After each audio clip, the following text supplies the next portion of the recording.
naitwa Mjidi Hundi, na ndoto zangu za kuwa daktari.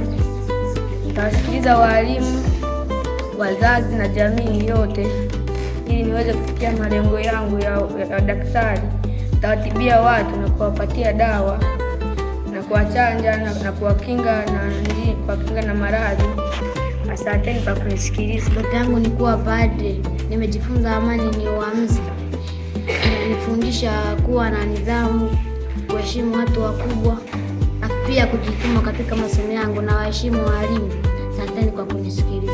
Tunatarajia mabadiliko makubwa sana kupitia mafunzo haya, na hawa wamekuwa vielelezo kwa wanafunzi wengine. Kwa hiyo tunategemea wanafunzi wote kupata mabadiliko kutokana na mafunzo haya, na kimsingi watoto wamechangamka na wanafurahi sana.